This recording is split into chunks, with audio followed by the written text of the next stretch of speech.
بسم اللہ الرحمن الرحیم نحمدہ ونصلی علی رسولہ الکریم اما بعد۔ محترم بھائیوں، بزرگوں، دوستو، اللہ کے فضل و کرم سے آج ہم نے چھٹی تراویح مکمل کی، اور جیسا کہ کل میں نے 5ویں پارے میں اور 4تھے پارے میں جو صورت ہے سورہ نساء، تو کل سورہ نساء کی شروع کی جو آیت ہے اور شروع کے جو رکوع ہے، جس میں اللہ تبارک و تعالی نے عورتوں سے متعلق احکامات بیان فرمائے، میراث میں ان کے حقوق برابر ادا کیے جائے، اس کے علاوہ کون سی عورتیں وہ حلال ہے اور کون سی حرام ہے رشتے ناطے کے اعتبار سے، وہ ساری تفاصیل اللہ تبارک و تعالی نے سورہ نساء میں بیان فرمائی۔ اب وہیں سے ہم آگے بڑھتے ہیں 5ویں پارے میں، تو یہ صورت ہمارے ساتھ کنٹینیو چلتی ہے۔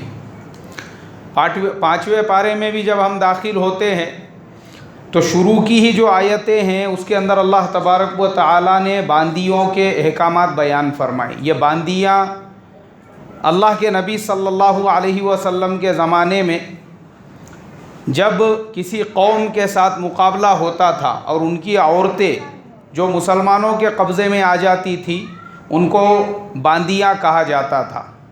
ایسے ہی جو مرد ہوتے تھے ان کو غلاموں کی طرح سے بازاروں میں بیچ دیا جاتا تھا، تو وہ باندیوں سے وطی یعنی صحبت کرنے کے جو مسائل ہیں وہ سارے اللہ تبارک و تعالی نے 5ویں پارے کے پہلے پیج پر ہی بیان فرمائی۔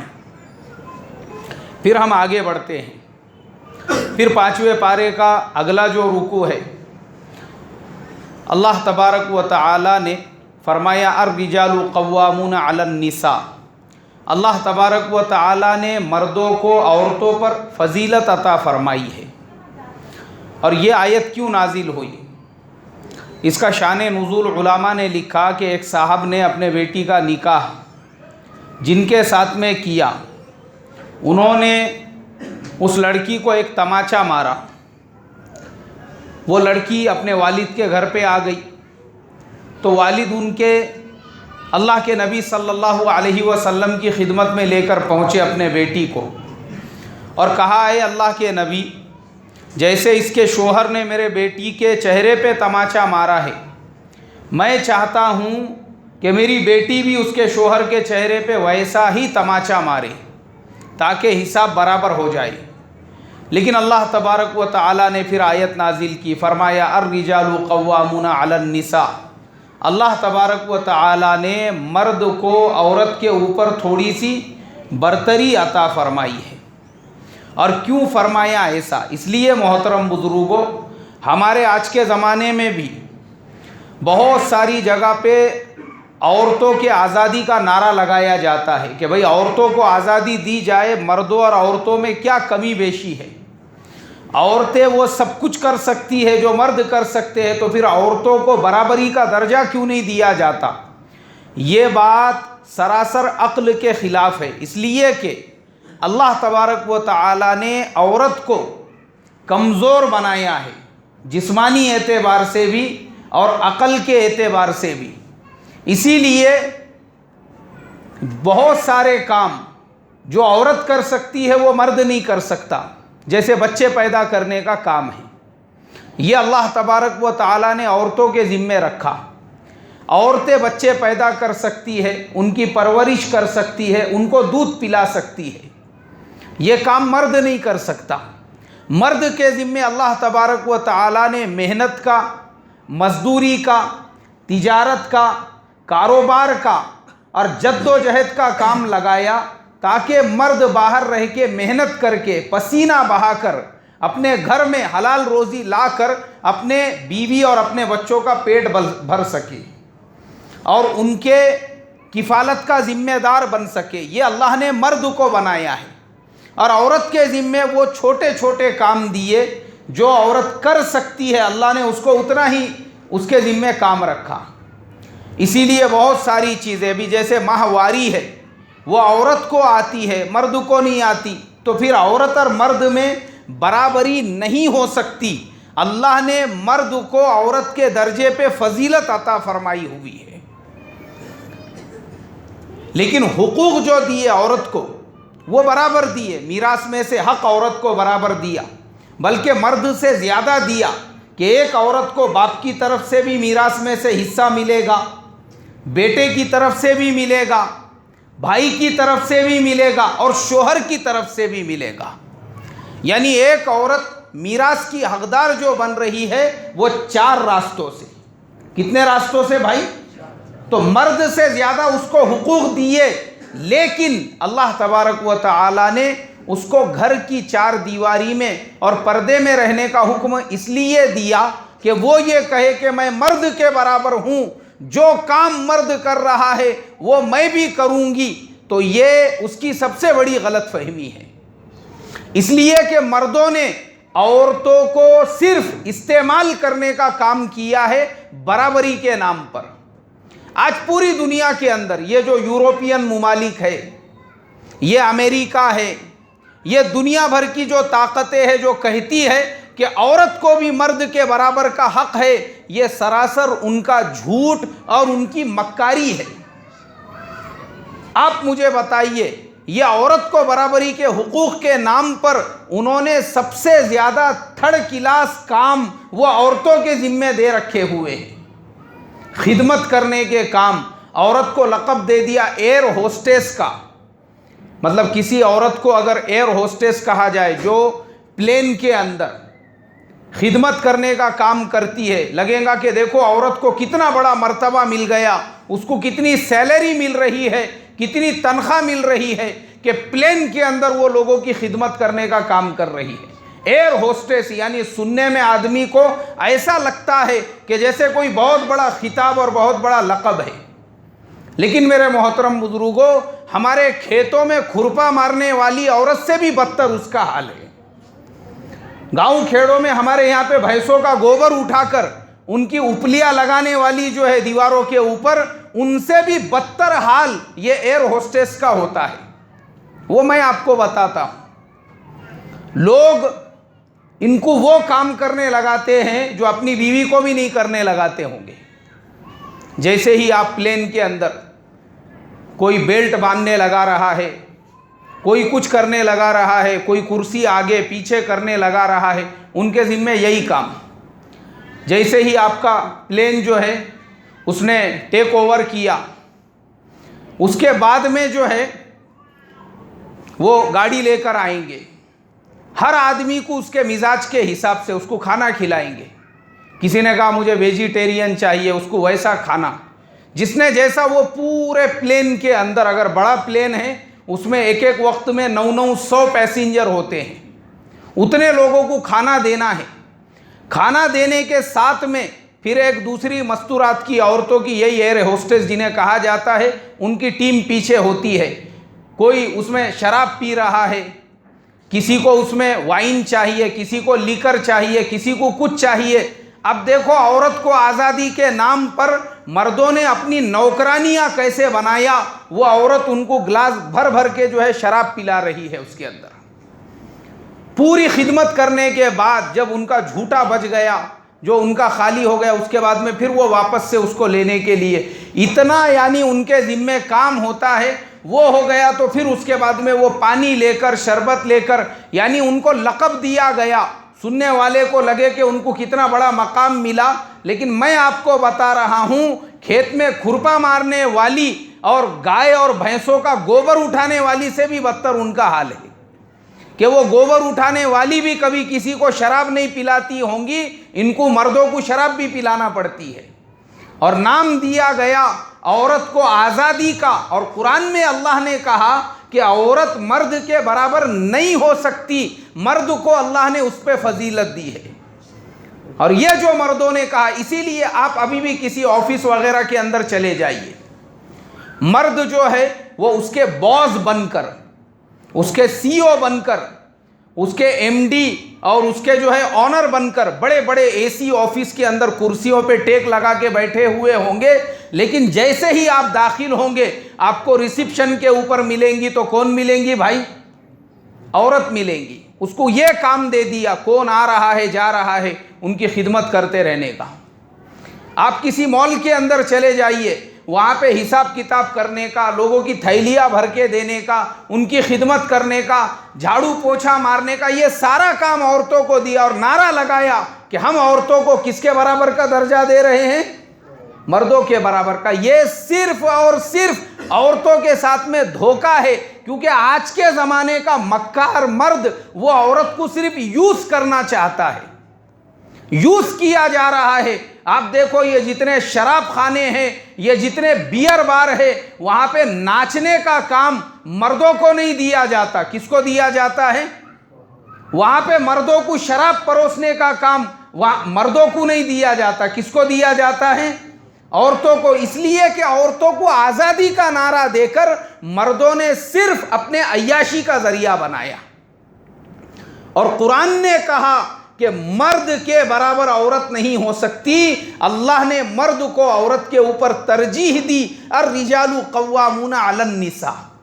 عورت کا جو کام ہے وہ گھر میں بچوں کی پرورش کرے، گھر کے اندر کام کرے، وہ پردے کے اندر رہے۔ انہوں نے عورت کو بے پردہ کیا آزادی کے نام پر۔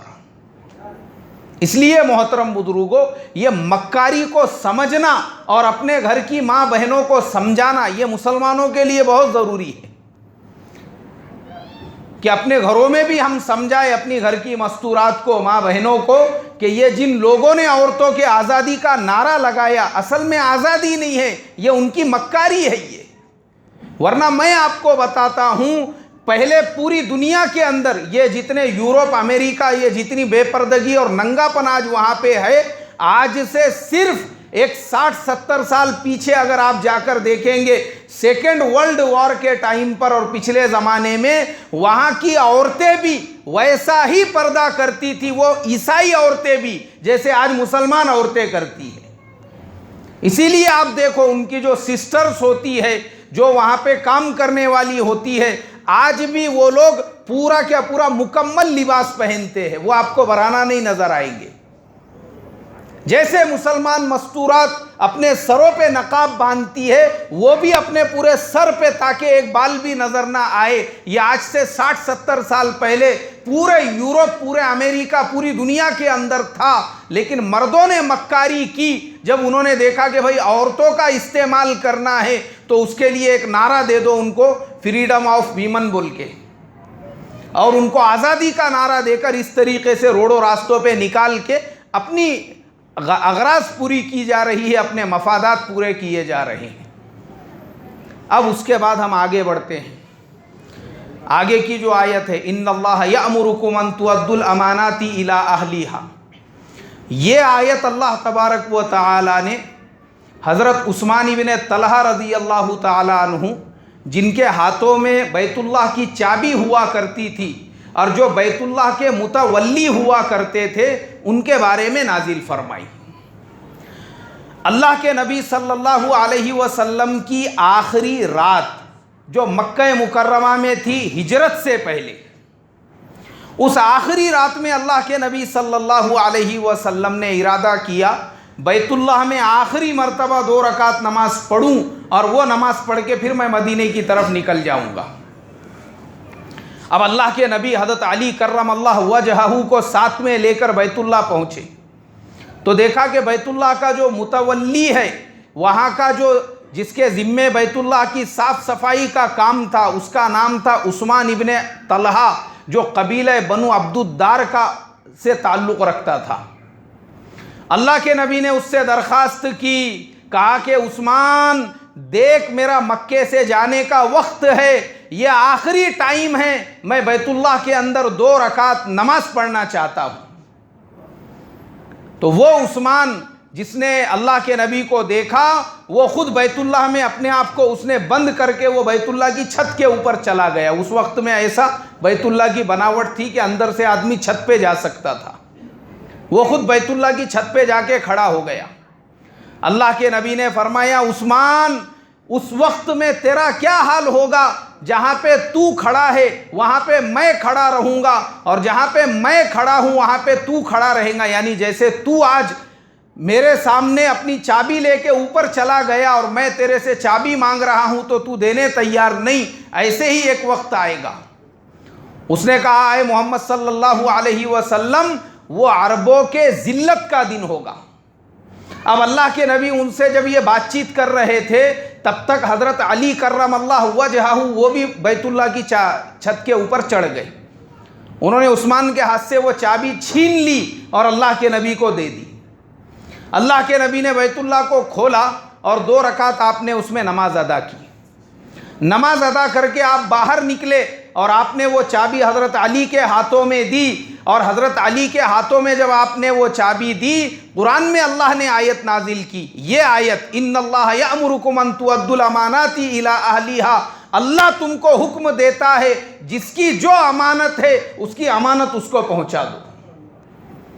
حضرت علی کرم اللہ وہ چابی لے کر گئے۔ اللہ کے نبی نے کہا کہ تم نے عثمان سے چابی چھین لی تھی، اس سے معافی مانگو اور میری طرف سے اس سے منت و سماجت کرو۔ حضرت علی نے ان کو چابی دیتے ہوئے کہا کہ عثمان، اللہ کے نبی نے تجھ سے معافی مانگنے کے لیے کہا ہے۔ اس نے کہا، حضرت عثمان نے کہا اے علی یہ تمہارا کون سا طریقہ ہے؟ ایک تو تم میرے سے چابی چھین کر لے جاتے ہو اور دوسرے تم ہی معافی مانگتے ہو۔ حضرت علی نے فرمایا کہ عثمان تمہارے لیے خوشخبری ہے، اللہ نے تمہارے بارے میں قرآن میں یہ آیت نازل کی ان اللہ یأمرکم ان تؤدوا الامانات الی اہلیہا۔ عثمان نے کہا کیا میرے بارے میں نازل کی؟ فرمایا کہ تمہارے بارے میں نازل کی۔ وہ نیچے آئے اور اسی وقت میں مسلمان ہو گئے۔ جیسے ہی مسلمان ہوئے حضرت جبریل علیہ السلام تشریف لائے اور اللہ کے نبی صلی اللہ علیہ وسلم سے کہا اے محمد صلی اللہ علیہ وسلم عثمان کو تم نے چابی تو دے دی، اب ساتھ میں یہ بھی وعدہ کرو کہ اللہ تبارک و تعالیٰ نے اس بات کی ذمہ داری لے لی ہے کہ قیامت تک اب یہ چابی عثمان کے ہی خاندان میں باقی رہے گی۔ میرے محترم بزرگوں، یہ 1450 سال پہلے کا واقعہ ہے، مگر آپ کو سن کے حیرت ہوں گی آج بھی پورے عرب میں حکومت تو سعودی خاندان کی ہے، لیکن بیت اللہ کے جو متولی ہے وہ انہی حضرت عثمان ابن طلحہ کی اولاد میں سے ہے۔ آج بھی جو چابی ہے بیت اللہ کی وہ عثمان ابن طلحہ کے خاندان میں ہے۔ اللہ نے اپنا وعدہ پورا فرمایا اور کوئی گورنمنٹ ان کے خاندان کو چھیڑ چھاڑ نہیں کرتی۔ بیت اللہ کو دھونا ہے، اس کی صاف صفائی کرنا ہے تو وہاں کا بادشاہ بھی حضرت عثمان ابن طلحہ کے خاندان والوں کا انتظار کرتا ہے۔ وہ آتے ہیں، بیت اللہ کھولتے ہیں، اس کے بعد ملک کا بادشاہ اندر داخل ہوتا ہے۔ آج بھی اللہ تبارک و تعالیٰ نے اس چیز کو باقی رکھا۔ تو یہ آیت حضرت عثمان ابن طلحہ کی شان میں نازل ہوئی۔ اس کے بعد ہم آگے بڑھتے ہیں۔ آگے اللہ تبارک و تعالیٰ نے پھر ایک آیت نازل کی جو حضرت ثوبان رضی اللہ تعالیٰ عنہ جو اللہ کے نبی صلی اللہ علیہ وسلم کے غلام تھے ان کی شان میں نازل فرمائی۔ وہ آیت کیا تھی وہ بیان کرنے سے پہلے میں آپ کو یہ بتانا ضروری سمجھتا ہوں وہ آیت کیوں نازل ہوئی۔ اللہ کے نبی صلی اللہ علیہ وسلم کے غلام تھے، ان کا نام تھا حضرت ثوبان رضی اللہ تعالیٰ عنہ۔ اللہ کے نبی نے ان کو آزاد کر دیا۔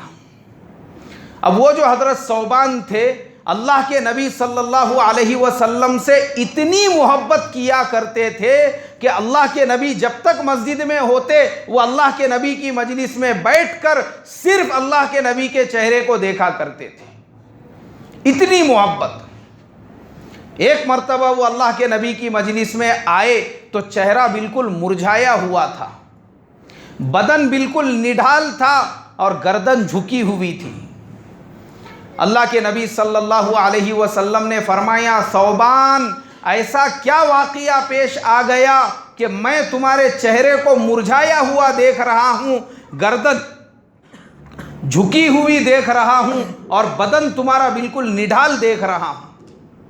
حضرت ثوبان رضی اللہ تعالیٰ عنہ نے فرمایا اے اللہ کے نبی مجھے اس بات کا غم کھائے جا رہا ہے کہ ابھی میں دنیا میں ہوں اور آپ بھی دنیا میں ہے، تو جب بھی میرا دل چاہتا ہے میں آپ کے مجلس میں آ کے بیٹھ جاتا ہوں، آپ کے نورانی چہرے کو دیکھ کر اپنے دل کو میں ٹھنڈا کر لیتا ہوں۔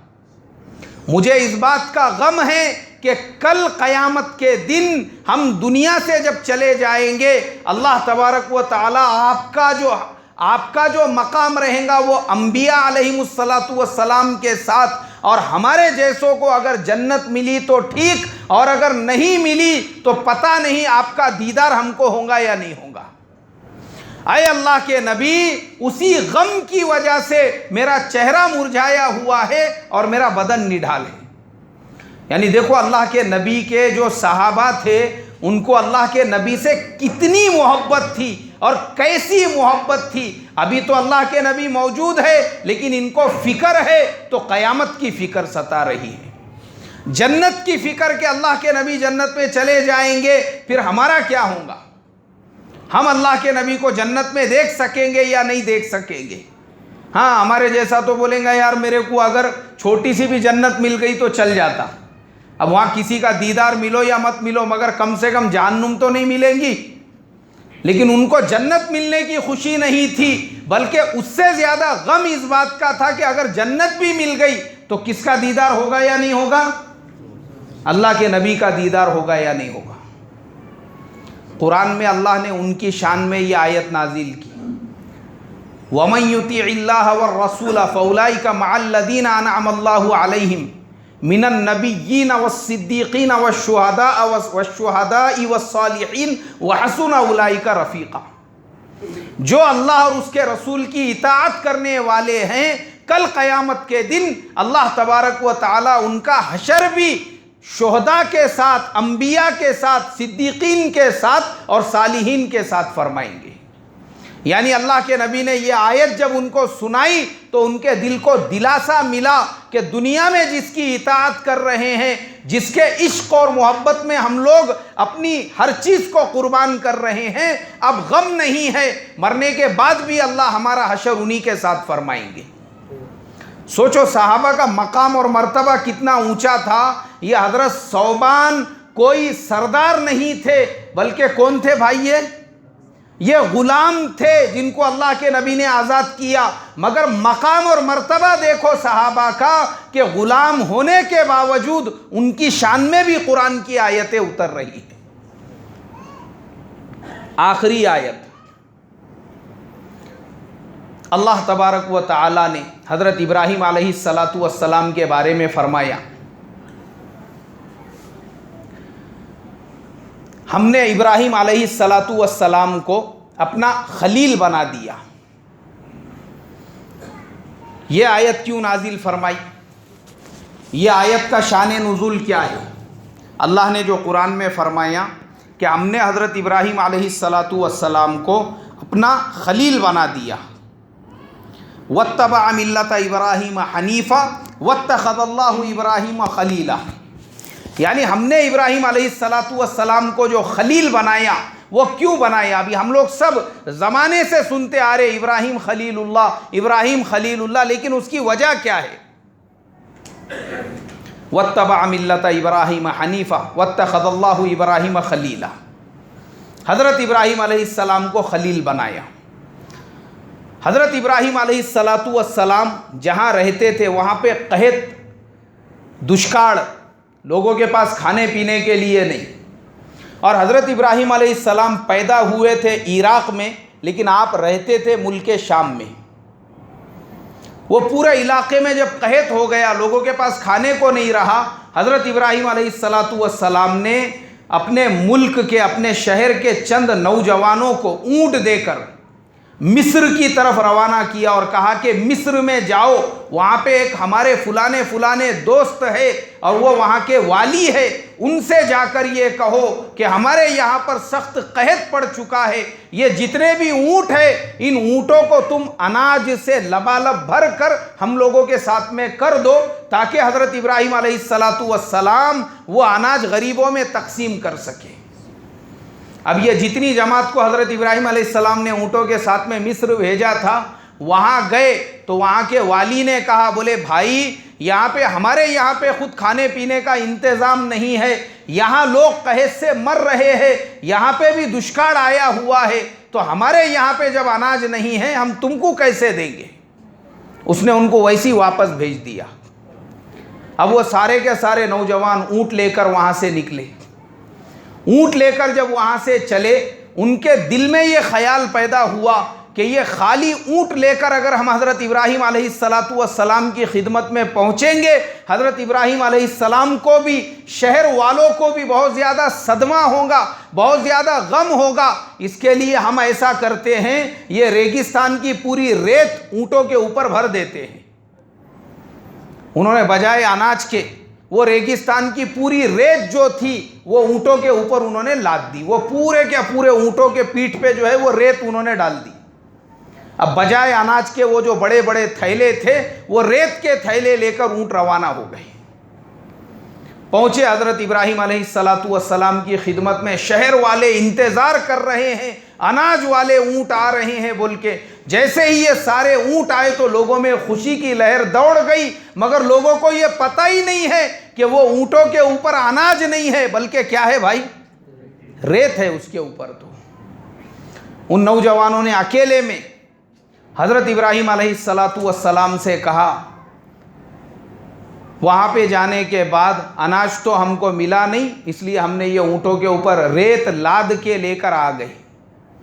حضرت ابراہیم علیہ السلام نے جب سنے تو آپ کو بھی بہت زیادہ صدمہ اور غم ہوا. اسی صدمے اور غم میں آپ بیٹھ گئے اور بیٹھے بیٹھے ہی پھر لیٹ گئے اور آپ کو نیند آ گئی, آپ سو گئے. اب حضرت ابراہیم علیہ السلام کی دو بیویاں تھیں, ایک بی بی ہاجرہ تھی اور دوسری بی بی سارہ تھی. بی بی ہاجرہ جو تھی وہ مکہ میں تھی, اور آپ کے ساتھ ملک شام میں جو تھی وہ کون تھی بھائی, وہ بی بی سارہ تھی. بی بی سارہ انہوں نے دیکھا کہ اونٹوں کے اوپر جو ہے اتنا اناج لدا ہوا ہے. وہ جب ایک اونٹ کے قریب میں گئی کہ میں اس میں سے کچھ نکال کے پکاؤں, تو دیکھا وہ اناج نہیں ہے, وہ تو پورا آٹا ہی آٹا ہے اس کے اندر. اللہ نے وہ پوری ریت کو کائے میں بدل دیا بھائی, آٹے میں بدل دیا. انہوں نے اس میں سے برتن بھر کے آٹا لیا اور وہ آٹے کی جو ہے روٹیاں بنانے لگی. وہ جب روٹیاں بنانے لگی تو روٹیوں کی خوشبو حضرت ابراہیم علیہ السلام کو محسوس ہوئی, جو آرام فرما رہے تھے.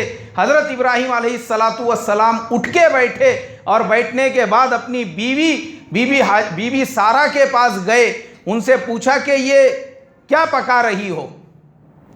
انہوں نے کہا میں روٹیاں بنا رہی ہوں. آٹا کہاں سے لے کر آئی؟ بولے یہ جو مصر سے اونٹ آئے ہیں ان پہ پورا آٹا لدا ہوا ہے, میں نے اسی آٹے سے روٹی بنائی. حضرت ابراہیم علیہ السلام نے کہا اللہ کی بندی, وہ آٹا نہیں تھا, وہ تو ریت تھی. تو بی بی سارہ کہنے لگی پھر اس آٹے کو, اس ریت کو آٹا کس نے بنایا؟ تب حضرت ابراہیم علیہ السلام نے کہا کہ میرے خلیل اللہ نے اس کو آٹا بنایا. کیا کہا بھائی حضرت ابراہیم علیہ السلام نے؟ میرے خلیل اللہ نے اس کو آٹا بنایا. جبریل علیہ السلام آئے اور کہا کہ اے ابراہیم, تمہاری زبان سے جو خلیل کا لفظ ہے اللہ کو اتنا پسند آیا, اب اللہ نے تم کو اپنا خلیل بنا دیا. اب آج سے آپ ابراہیم خلیل اللہ ہو گئے. اللہ کے نبی نے صحابہ کو یہ واقعہ سنایا اور فرمایا اے میرے صحابہ, جیسے حضرت ابراہیم علیہ السلام اللہ کے خلیل تھے, میں بھی ویسے ہی اللہ کا خلیل ہوں. اور یاد رکھو ہر نبی کا ایک خلیل ہوتا ہے, اور میرے جو خلیل ہے وہ حضرت ابو بکر صدیق رضی اللہ تعالیٰ عنہ ہیں. تو ایسے میرے محترم بزرگوں, نبیوں کے جو نام پڑے, اسماعیل ذبیح اللہ, موسیٰ کلیم اللہ, ابراہیم خلیل اللہ, اس کے پیچھے ایسا پورا واقعہ ہے. تو یہ ہے حضرت ابراہیم علیہ السلام کے خلیل ہونے کا واقعہ. انشاءاللہ کل چھٹے پارے کی تفسیر بیان ہوں گی. ابھی جو کہا گیا سنا گیا, اللہ تعالیٰ مجھے آپ کو عمل کی توفیق عطا فرمائے. سبحان اللہ و بحمدہ, سبحانک اللہم و بحمدک, نشہد ان لا الہ الا انت, نستغفرک و نتوب الیک.